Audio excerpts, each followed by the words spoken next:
The road to retirement arc is the turning point of Hajime no Ippo. Volg becomes the first of Ippo's generation to fight for a world title. Takamura faced another world champion and comes the closest he's ever been to losing. Itagaki finally gets a stream shot at the Japanese belt. And for Ippo, this arc marks the beginning of the end of the story. The fights in this arc are the most important of Ippo's entire career, but unfortunately they all end in tragedy. In many ways, the road to retirement arc is the end of Hajime no Ippo. It closes the book on Ippo's journey for an uncertain amount of time, leaving us all wanting to see him return to the ring. This is the third part of my Hajime no Ippo manga breakdown after the anime ends. If you haven't watched the first two videos, check them out before this one. In the last video we saw Ippo preparing to fight Alfredo Gonzales, aiming for a shot at Ricardo Martinez and the world title. But after it was announced that Ippo would fight Alfredo Gonzales soon, Volg's world title fight was officially set. The world champ had the scheduled fight, but the initial challenger was pulled from the event and Volg stepped in as a last-minute replacement. Even though Volg had been ranked first in every boxing sanction in the junior lightweight category for multiple years, he was never given a world title shot because he was a foreigner who would dominate the division, which meant less money for promoters. This title fight is Volg's only shot at the world belt, and he has just 1 week to prepare for the most crucial fight of his career. Sendo also got the news for the world title fight, so he traveled to Tokyo and met up with Ippo to watch the match alongside him. Sendo views both Volg and Ippo as his most formidable opponents, and Sendo wanted to support his brothers in arms, even if it meant watching them from a TV thousands of miles away from the action. Before Volg entered the ring, he had one final flashback of his time he spent in Japan and how Ippo and Sendo made him stronger in mind and body. With their determined spirit and powerful fists, they taught him a lesson in the Japanese fighting spirit, or the Yamato Damashi. The champion Volg fights is an Olympic silver medalist Elliot Mai, who is just a big jerk. Before even beginning the fight, he just pushes Volg's fists away and begins to trash talk. Daniki saw the rage in Volg's eyes and wanted him to only gather data for the first round and not be controlled by his emotions. But as soon as the bell rang, Volg just dashed towards Mike to end the fight quickly and humble him, quickly unleashing the White Fang. Something connected but not Volg's White Fang. Mike countered him and sent Volg down in just the starting seconds of the match. The crowd was roaring and were also jerks to Volg for being a foreigner and daring to come to US soil fighting for their championship. Volg was having a deja vu again, since he also had to endure anti-foreigner quotes in Japan. But this time it was a whole arena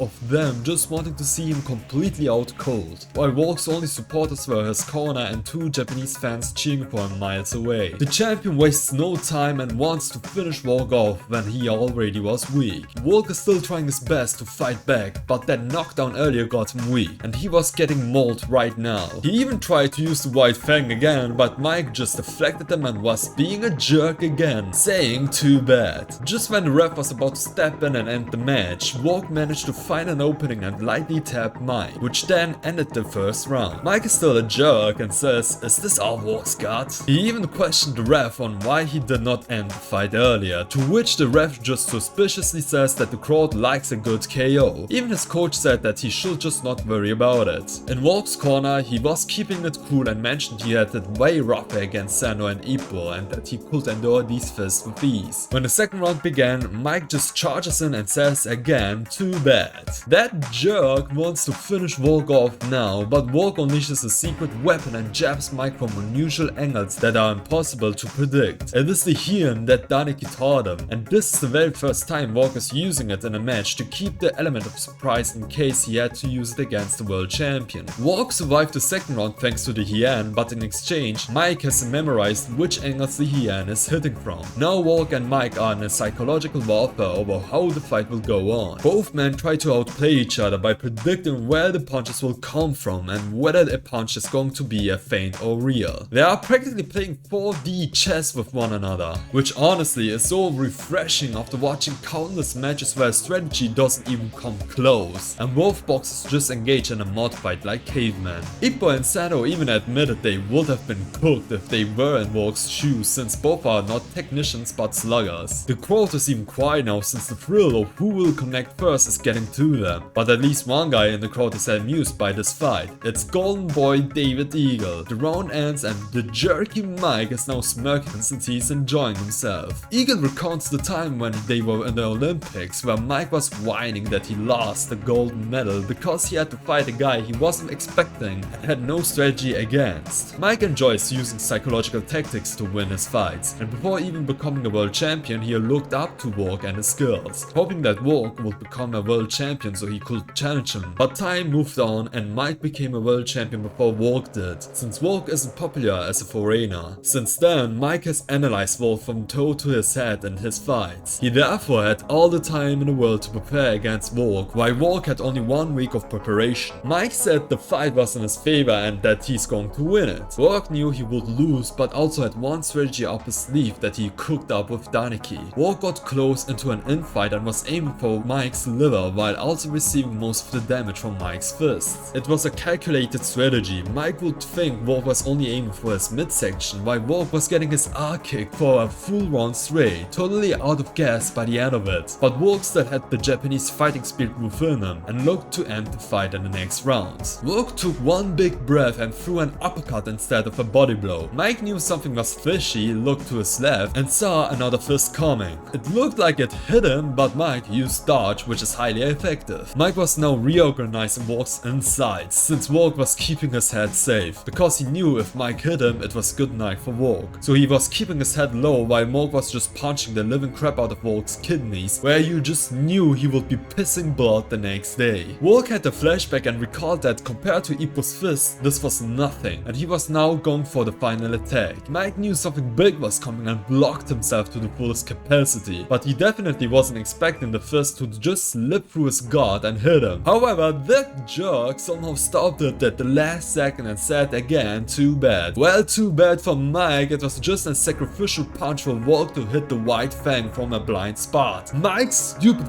face lands on the canvas and he's just sleeping. Volg had a moment of triumph and thought the match was over, but the ref for some reason was taking a sweet time to count Mike out. But don't look now, the ref then blatantly helps Mike to get back up in front of everybody. We learned that Mike's coach paid off the ref beforehand just in case something bad happened to Mike, and his suspicions were true since Mike was just too unconscious to respond. Volg has been sabotaged in this fight and even David Eagle orders the fight to start. Out of rage, Ippo destroys the table and calls the situation unfair. Every match Volg is involved in, he's either handicapped or screwed over. Volg has a flashback of his entire life, why he started boxing in the first place. If he loses now, it would be all for nothing. So for just one last time, he lets go everything and lets his instincts take over this fight against that jerk of a champion. Both men then abandon all strategy and just duke it out. Volg is at a disadvantage and Daniki is about to throw in the towel since Volg has no energy left. But Volg refuses to go down. He has one last flashback and starts spamming the white fang. In one final duel exchange, Volg nearly falls out of the ring and barely holds himself up with the ropes. But then he sees Mike, clearly unconscious, lying in the ring without making a move. Mike's coach wants the ref to pick Mike back up, but his other second just smashes this coach and says it's over, boss. And with that, Volg officially becomes the first world champion of Ippo's generation. The first thing Volg does is thank America for giving him this opportunity. Then he thanks his friends from Japan, and lastly he thanks his mother. Now that Volg has become a world champion, Ippo and Sendo, pumped from witnessing that intense fight, were in an adrenaline rush and wanted to cool it off with a spa. The Kamogawa boys arrived at the gym and found Ippo barely conscious, hanging onto the ropes in the ring after the intense spa. Meanwhile, on his way back, Sendo ran into Takamura and proudly announced that he had finally managed to kick Ippo's ass in a spa. Strangely, Takamura asked if Sendo noticed that Ippo seemed weaker. Sendo shrugged it off, claiming he had simply gotten stronger, and was eagerly awaiting Ippo's challenge to dethrone Ricardo Martinez. Back at the gym, Kamogawa informed Ippo that his match with Alfredo Gonzales had been confirmed, prompting Ippo to relinquish the Japanese title. With that, it became Itadaki's responsibility to reclaim the title, and both of them would be competing at the same event. The next day, Ippo went to deliver some fish to Kumi, who invited him to stay for dinner. They flirted a bit, with Ippo sipping hard, and they almost smooshed again, until Mashiba came home and started interrogating Ippo about what they were doing. Mashiba also asked why Ippo's face was all messed up. Ippo explained he fought Sendo and shared his intentions in boxing, saying that even though he's all banged up, he still wants to be able to walk home on his two own feet.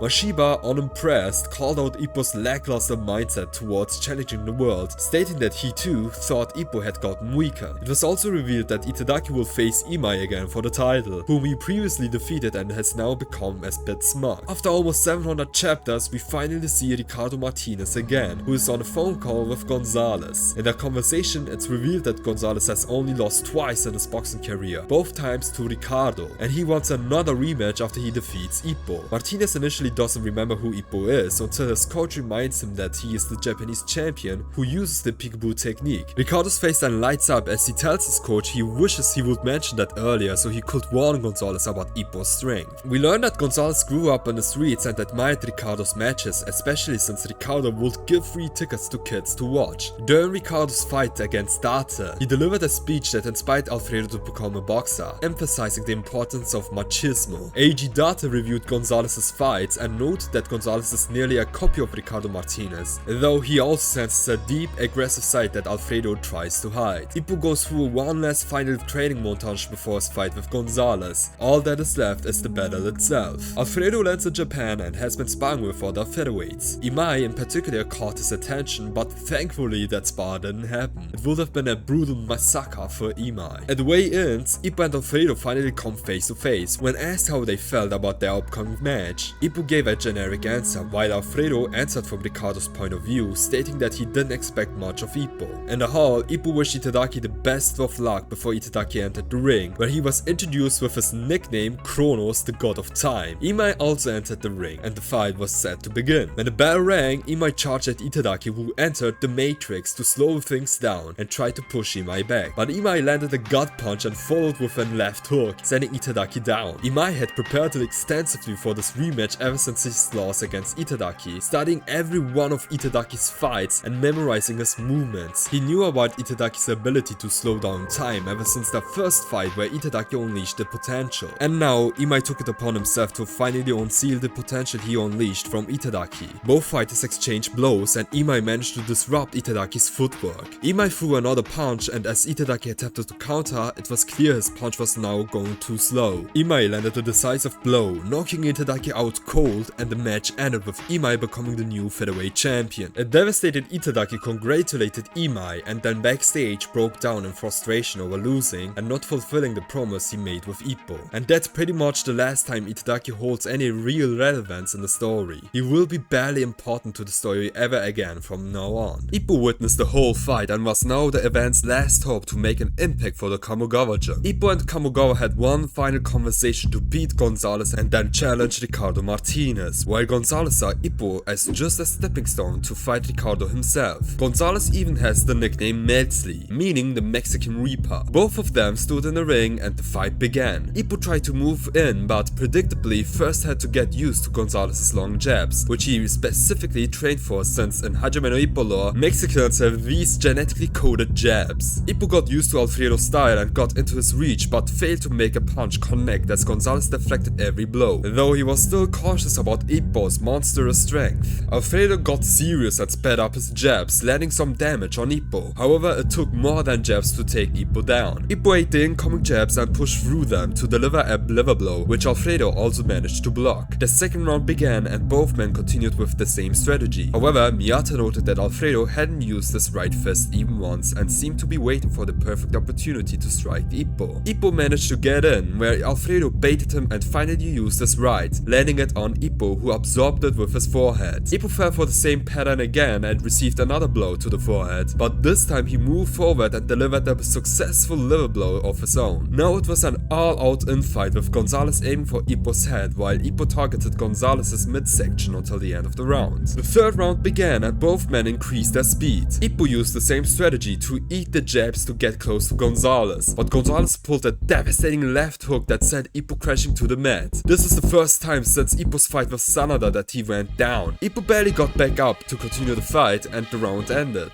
The fight skips right into the middle of the fifth round where we see Ippo all banged up, while Gonzales has barely taken any damage. The atmosphere in the arena changed. All Ippo can do is take punches while holding himself from going down, but he still isn't able to land anything. Kamogawa even had a flashback of Wally and Miguel for some reason. At the end of the round, Ippo was given permission to use the Dempsey roll and unleashed it. Alfredo just stared at Ippo and finally snapped. He felt insulted by Ippo's lack of boxing IQ and now wanted to completely destroy Ippo with the Dempsey roll, showing his true colors. Alfredo slowly approached Dempseying Ippo, looking to counter him head on as Ippo unleashed the Dempsey easy road. It was a dangerous strategy, and whoever got hit was going down, making for a scary sight with almost duel exchanges. Right on time, Ippo used the Dempsey counter, stopping his punch to let Alfredo throw his, then planned to land a clean hit. But Alfredo simply pushed forward and clinched with Ippo, stopping the Dempsey counter. They both got into an infight again. Now Gonzales abandoned his cool-headed style and just went all out on Ippo. Ippo noticed Gonzales' guard was loose and went for a body blow that transitioned into an uppercut, which Gonzales barely managed to block at the last second. However, he still felt the impact. They exchanged punches and prepared to continue their infight, but Gonzales unexpectedly went down. This gave Ippo the motivation that Kamogawa's teachings could work at the world level, while Kamogawa himself had another flashback of Wally and his coach. Gonzales got back up, and Ippo tried to finish him off while he was still weak, but the bell rang, ending the round. Gonzales aimed to finish off Ippo in the 7th round, landing heavy punches on him. Ippo absorbed the damage and refused to go down. It was now or never, so Ippo threw everything he had to land a decisive blow on Gonzales. Both men were now literally beating the life out of each other, but Alfredo had the upper hand in the infight. Ippo landed another deadly uppercut, sending Alfredo unconscious to the ropes. Ippo looked back at Kamogawa one last time, signaling that he would end the fight now. Kamogawa then finally understood why he remembered Wally and his coach. They warned him that Ippo was on a path to disaster if he didn't change his style, and Kamogawa realized this too late. Ippo charged in to finish Alfredo once and for all. Alfredo was going to let his chance to fight Ricardo slip away and risked everything to exchange this final blow with Ippo. It was a matter of who connected first, and unfortunately Ippo got tapped first, punched into oblivion, and fell face first into the mat. Before the ref could even begin to count, Kamogawa rushed to Ippo, urging him to get back up, but Ippo didn't respond. At the same time, Takamura had an inner monologue wanting Kamogawa not to worry about Ippo as long as Takamura was still here. Ippo got up but fell onto Alfredo's shoulder, and Alfredo pushed him away. Ippo lost for a second time in his career, failing to conquer the world stage. When the arena was empty, Date consoled Takamura, saying everything would be okay and the sun will shine again. Takamura, however, wasn't convinced and shadowboxed his frustrations away in the empty arena. The very next day, Umezawa catches Kimura and Aoki just cuddling together and wonders where Ippo is. They realize he's out for his road work even though he's still injured, and might run into Takamura, who would bully him to death for his loss. As Ippo reflects on his defeat, he concludes that his boxing style isn't cut out for the world stage. He hates this feeling of losing and promises to improve on what he was lacking to make a big comeback.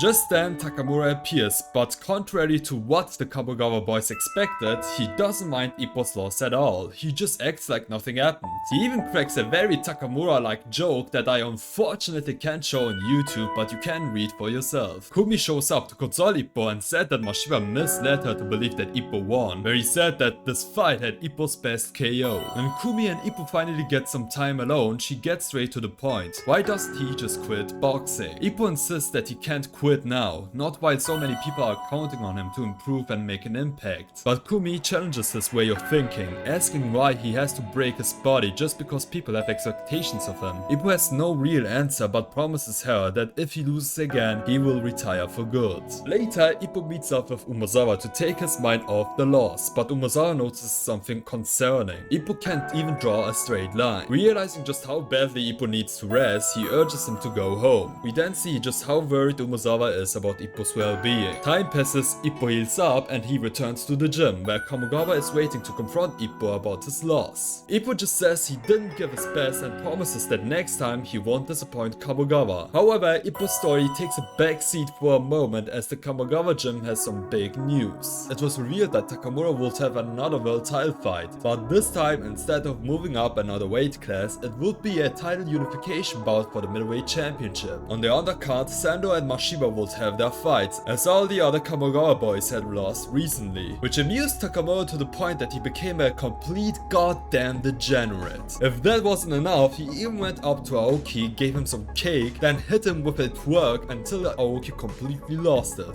The next day, Kamogawa wanted Ippo to tag along with Takamura's training, which infuriated Takamura because he had to train alongside with a big loser. But this time, the tone shifted to a serious one. Takamura had a deep talk with Ippo, mentioning that Kamogawa was hurt by Ippo's loss and that Ippo just took that L without making excuses. Takamura then said that Ippo is simply not cut out for the world stage and drew a line in the dirt, saying that beyond that line is where real monsters reside. If Ippo wanted to remain human, he shouldn't cross it. Ippo wanted to step over it, but hesitated, ultimately taking a detour to catch up to Takamura instead. Takamura just wanted Ippo to leave, but then bluntly revealed his true intentions for this unification match. It was just a roadblock to his actual goal of becoming the man to conquer 6 weight classes, so he didn't give a flying crap about the WBA middleweight champion Richard Bison. On the day of the fight, Mashiba and Sendo were having a diva fight over who would be the opening act for Takamura's match. They brawled it out like it was a WWE backstage segment, and in the end it was decided that Mashiba would go first. But before that, he wanted to give Sendo a goodbye fist. Mashiba entered the ring all banged up to heat it up and just wanted the match to be over with. He defended his OPBF title and returned backstage, where Sendo welcomed him by fisting his title. Mashiba wished Sendo good luck by almost knocking him out, which resulted in Sendo also stepping out with a bloody face. He too wanted to end the match as quickly as possible, but he probably should have taken this fight seriously since his opponent was the Mexican featherweight champion and ranked 5th in the world, Jose Nargo. We later learned that Nargo has Ricardo Martinez's coach in his corner and regularly spars with Martinez. Sendo used a strategy where he let Nargo jab him for multiple rounds until Nargo saw an opening to land a KO punch. When Sendo finally got the chance to land that punch in the 8th round, Nargo clinched, but he wasn't safe. Sendo simply laid his glove on Nargo's stomach and started twisting his fist, turning Nargo's skin upside down to the point that felt like it was peeling off. Now Sendo had completely intimidated Nargo and started throwing devastating smashes to scare the poor champion. Nargo landed a perfect counter, which had no effect, and Sendo then finished him off by literally chopping his head off. After the fight, Sendo wanted Ricardo's coach to send a message to Alfredo Gonzales, telling him that he was coming after him. But as you guys know, Ricardo's coach has nothing to do with Alfredo Gonzales, so his messages just vanish into nothingness. At last, we are finally about to witness the title unification bout. With no time wasted, the fight begins now. Bison enters the Detroit style, an old school fighting stance from which the Hitman stance originated, incorporating the flicker jabs. Takamura walks straight toward Bison and tries to deflect the jabs, but greatly underestimates the power behind them, which are compared to a pair of nunchaku. Realizing the danger, Takamura shifts his focus to dodging the flickers until he gets close enough to Bison. However, Bison also is capable of defending himself whenever Takamura closes the distance and jabs him away each time. By the end of the first round, Bison turns his back and calls Takamura a damn thief. We then get a flashback. Bison once qualified for the Olympics but was defeated in the finals by none other than David Eagle. Envious of Eagle's success, Bison sought to challenge him for the middleweight championship, until Takamura came in and took the title from Eagle first. Now, Bison sees Takamura as the thief who stole the belt he rightfully should have taken. Meanwhile, Kamogawa and Takamura struggle to find a way to break through Bison's style. Kamogawa jokingly suggests that Takamura should just ask his opponent what to do. Still unable to get into Bison's reach, Takamura actually takes Kamogawa's advice to heart by copying the Detroit style himself. Now Takamura is throwing flickers of his own, and they are so powerful that they nearly blow out Bison's arm. The flickers are now compared to that of a chain mace. It's now an all-out flicker fight. Takamura gets pushed into the corner and asks the boys what Takamura can do, and yes, he literally asks, what can Takamura do? Aoki gives the most obvious of answers, prompting Takamura to promise that Aoki will be there and meet after the fight. Later, Takamura gets cornered again and asks the same question. This time Kimura responds, but he slays Takamura a bit too much, to the point that Takamura also promises Kimura will be there and meet. Also, as the fight goes on, Takamura slowly adapts to the flickers and starts landing punches on Bison, but Bison locks in, executes a flicker counter and nearly sends Takamura down. Takamura could barely hold his balance and just threw whatever punches he could do to keep Bison away, like he was playing Mortal Kombat for the first time in his life, spamming any button until the round ended.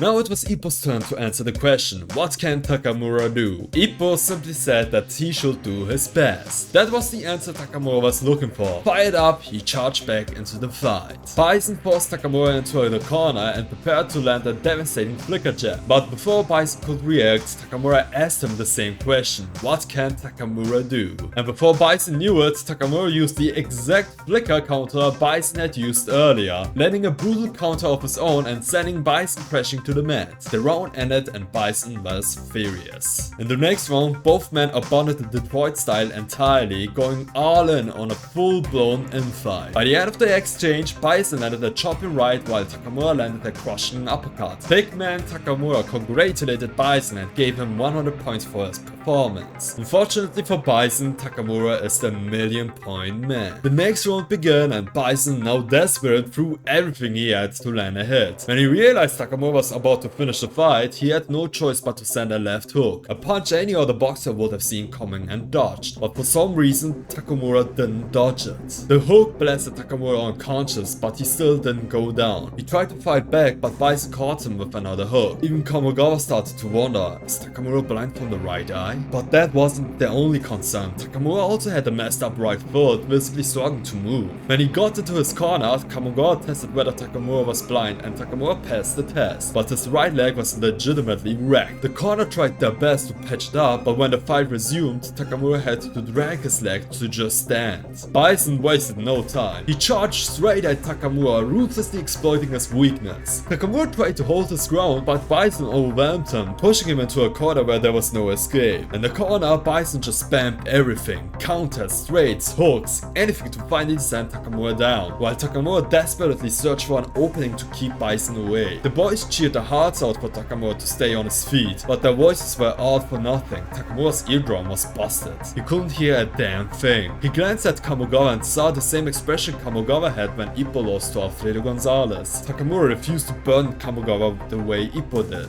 He promised himself he wouldn't go down, no matter what Bison threw at him, because if he hit the canvas, the referee would stop the match on sight just from the state of his face alone. Kamigawa, unable to bear watching his boxer get brutalized any longer, decided to throw in the towel. But at the last second, Aokimura caught it. In a last-ditch effort, everyone in the arena roared for Takamura to hold on. At the moment, a flashback from 1,000 chapters ago hit him, when he first taught Ippo the importance of the toe in boxing. Takamura shifted all his weight onto a single toe on his left foot and finally deflected Bison's left hook. Bison, undeterred, threw a right hook. Takamura responded with a right hook of his own. The sheer force split his toenail, but the punch connected. Bison's stupid face slid down the corner of the ring, but Bison was still conscious and wanted to end the match right there. Takamura obliged. One last time, he put all his weight into his destroyed toe, his toenail shattering completely, and landed the decisive hook that sent Bison crashing to the mat, ending the match. With this victory, Takamura claimed the WBA world title, officially earning his third world championship. Of course, his ego skyrocketed from the win, and he just had to trash talk to the audience. Predictably, they pelted him with garbage and he was escorted out of the building yet again. The boys celebrated Takamura's win with a parade, which nobody cared about. To get some attention, Aoki pulled out the Brockelman suit, and to everyone's shock, it actually worked. Takamura, jealous of Aoki's unexpected success, kicked him out of the moving car. Ippo, who was driving, then completely abandoned the car to help Aoki, which resulted in the car crashing. Meanwhile, Miyata had another title defense. Sendo wanted to watch it to confirm something, so he and Ippo attended. Miyata easily won, and afterwards Sendo confronted him backstage. Sendo told him to move on from Ippo, saying it wouldn't be worth his time anymore. He also revealed his own goal, to go to Mexico and challenge Alfredo Gonzales and Ricardo Martinez. Outside the venue, Ippo ran into Sendo's old teacher and they all met up. Sendo had a request for his teacher, but first he wanted Ippo to punch him. Ippo obliged, and after feeling the punch, Sendo turned to his teacher and told her to come live in his home. But don't get the wrong idea, you silly. He meant that while he was in Mexico, he needed someone to look after his grin. Next day, Ippo was weaving like usual during training, but instead of throwing a vertical punch, he accidentally threw an uppercut, which felt completely different. Back at the gym, he saw Fuji holding mitts for Aoki. Fuji then wanted to test how hard Ippo punched. When Ippo hit the mitts, he sent them flying. After looking at Ippo's fist, Fuji came to the conclusion. Ippo had brick hands made to KO people, while Aoki's hands were built like tennis balls. Shinoda appeared and we got a flashback. Back when Fuji and Shinoda qualified as pros, Fuji lost to Shinoda and told him to carry the torch for his career. But the funny thing is that Shinoda lost his pro debut and retired, because his fists were also built like tennis balls. Later, Ippo attempted his new horizontal uppercut Dempsey roll combo and nearly tore up his leg muscles. He decided to max out his leg training before attempting it again. Ippo wanted to try the new Dempsey roll on a spar against Aoki, but he got dropped immediately. The Kamigawa boys had matches coming up, so they moved on. Kimura fought first. It looked like he was dominating, but as the rounds went on, he gassed out and the fight fight ended in a draw. Aoki fought next, got a point deduction, almost lost, and then pulled out the look away to snatch a win. Finally, it was Igor's lightweight title fight. He won, which fueled Aoki's determination to beat him. Back at the gym, Ippo was sparring with another boxer. He wanted to unleash the newest version of the Dempsey roll again, but this time the Dempsey looked and felt entirely different. Ippo now leaned lower to hit uppercuts after horizontally moving in and was dominating until he lost his footing and hit the empty space. Everyone at the Kamogawa gym was shocked by this, but Kamogawa was anticipating Ippo to level up the Dempsey roll ever since Ippo's fight with Jimmy Sisfa, where Ippo used the Dempsey uppercut combo to finish off Jimmy. Ever since then, Kamogawa had planted the seeds for Ippo to evolve, and now Ippo was almost there to perfect the Dempsey roll without any setbacks. Yagi went on and said that this would be the key for Ippo to make an impactful comeback to boxing. Takamura, however, seemed cold and said that who gives a shiz about Ippo. Putting stocks on him will only lead to failure and more disappointment, so they should only focus on Takamura and Takamura alone, since he is the sole boxer that actually accomplishes something in the gym. If you're wondering why Takamura gives off this cold answer, it is because he believes that Ippo is not made to box on the world stage. He may have the skills and discipline of a high-ranked boxer, but Ippo lacks the hunger, mindset and will to become a world champion, since the world stage is where real monsters reside and lose part of their humanity.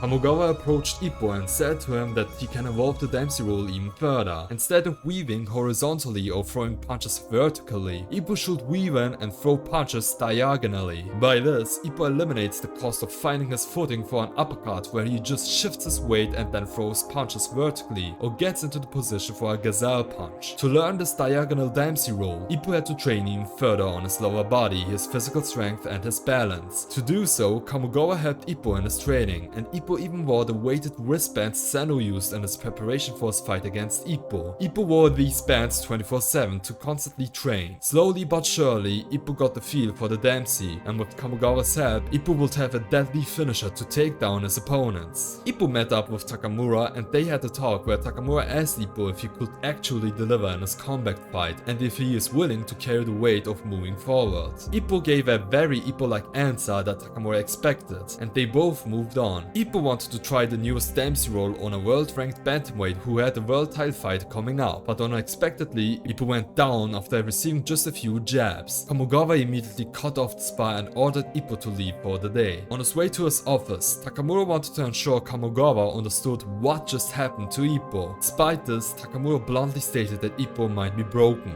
meaning punch drunk, or in normal terms, have brain damage. That day, Ippo reflected on his growth and how he wanted to show everyone the new Dempsey roll, but he also realized something was wrong with his body, even though he didn't want to accept it. Ippo was then invited back to the gym, where his only task was to draw a straight line. Ippo, too nervous, couldn't do it. Kamogawa then ordered Ippo to leave the gym for an entire month and not train. Though Ippo didn't come to the gym, he secretly continued to train to avoid losing any momentum on his growth. 1 month has passed and Ippo returned to the gym better than ever. He underwent several tests to determine if he was healthy enough to compete again. First, Ippo had to draw a straight line, then walk along without faltering, and finally he had to mid-train with Kamogawa. Ippo passed all tests and was officially accepted back to the gym. Just in time, another one of Takamura's title defenses was scheduled, with Ippo set to fight on the same event. Takamura, frustrated about having to defend his title again despite wanting to move up to the next weight division, was confronted by Ippo, who asked if he ever felt lonely dedicating his entire life to boxing. Takamura responded with insight into the life of a world champion, explaining that everyone starts at the bottom as a nobody and must climb their way up by eliminating the competition to stand alone at the top. He added that this isn't a pathetic form of loneliness but an extraordinary feat, striving higher than the rest and continuing to move up. Ippo's comeback fight was set. At first, no mid-ranked world boxer wanted to face him, except for the new Philippine featherweight champion who had recently defeated Malcolm Ghetto. Antonio Guevara, a southpaw, presented a style that Ippo wasn't prepared to fight against. Still, Ippo promised to give his best. Miyata, Mashiba and Sendo attended Ippo's comeback fight, eager to witness the rumored new Dempsey roll and see if Guevara would be his first victim. As soon as the match began, Ippo, determined to showcase his evolution, wasted no time and charged in. Caught off guard, Guevara was hit with a devastating punch that set him into the ropes before he fell face first to the mat within the opening seconds. Not letting up, Ippo charged at Guevara again, positioning himself to unleash the diagonal Dempsey roll. He threw a left uppercut followed by a left hook from the unconventional angles, then transitioned into a right uppercut and a right hook. However, Guevara slipped and fell to the mat again, which the referee ruled as a slip. Not letting go of his momentum, Ippo bulldozed forward, but Guevara clung to him in a desperate attempt to stall time by throwing both of them to the mat. However, Ippo's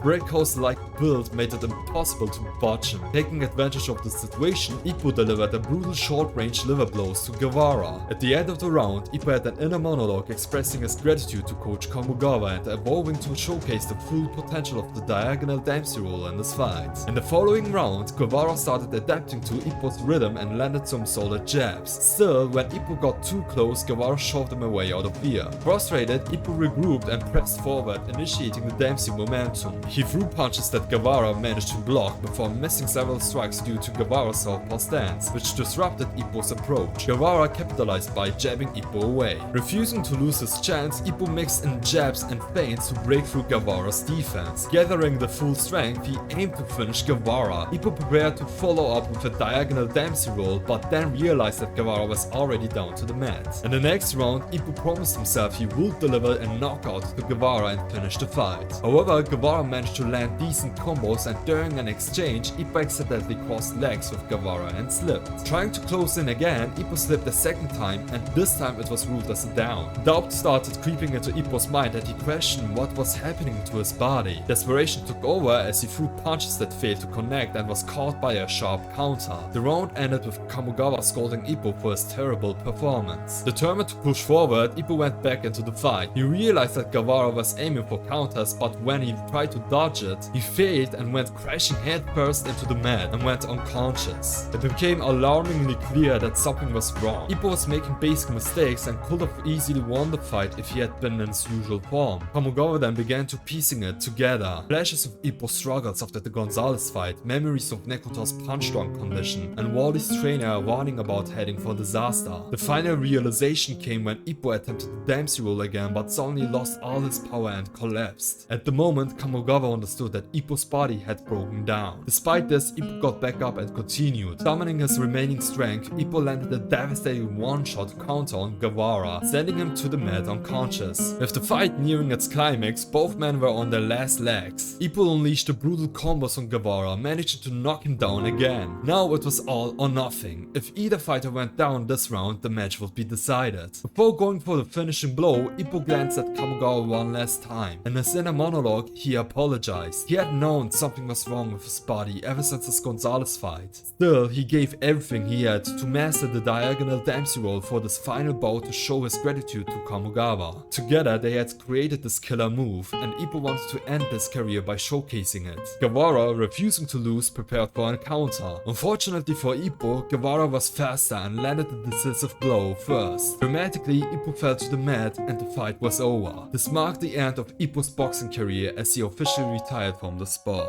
Takamura watched every second of the fight and made sure to remind himself that he shouldn't get attached to Ippo and should only focus on himself. His title defense was coming up and he ended the fight with just a single punch. Then this effing guy just had to trash talk Ippo about retiring and got nuclear heat from the crowd for it. Then he just kicked Aoki on the street to stop a taxi, then he just dipped. Kamogawa decided to bring Ippo home after his last fight and they had an emotional final talk. Kamogawa congratulated Ippo on his final fight and asked about his favorite matches. Ippo answered that his fights with Tate, Gonzales and Guevara were his favorites, obviously matches that he lost. He also revealed that his favorite boxer is Takamura, among other things. You can stop and read for yourself to see who Ippo thinks are the strongest boxers along with everything else he mentions. Kamogawa's final question was whether Ippo thought he made the right decision by starting boxing. Without hesitation, Ippo responded, "Of course I did." The coach left and before Ippo could go to bed, he let out his final frustration by punching the ground and formally announced to his mother that he was finally home. The next day, Kumi came to Ippo's room to console him about his loss, but seeing him in that damaged state got her all emotional, and she ended up sleeping next to him. Ippo later went for a full body test to check if there was anything wrong with his brain. What he learned was that he was one step away from suffering real damage. He had accumulated enough damage to affect his balance and sense of range, but over time he could Ippo's heel. Because CT is not a well-researched topic and symptoms could arise years later, Ippo ultimately decided to retire while he was still healthy. They also mentioned Dr. Kiniski. If you've read Ashita no Joe, you will know he's the same doctor who researched CTE in that series, meaning that yes, Ashita no Joe and Hajime no Ippo take place in the same universe. Ippo took his final farewell at the gym. Tomogawa deep down was grateful to Ippo. He was his last boxer and allowed him to dream just a little longer about capturing a world title with his teachings. Ippo said goodbye to the other boxers and told Takamura that he had gathered many treasures along the way. Then we got an extended montage of basically Ippo's entire career represented through the falling leaves. With that, Ippo turned his back and moved forward. And that basically marks the end of Hajime no Ippo, but not really. The next arc, the retirement arc, is peak Hajime no Ippo, so stay tuned for that. I would like to thank Cedar for being an awesome member and supporting this channel. If you have enjoyed this video, then please leave a like and subscribe to my channel for more Hajime no Ippo content. I'm the Reading Crow, and thanks for watching.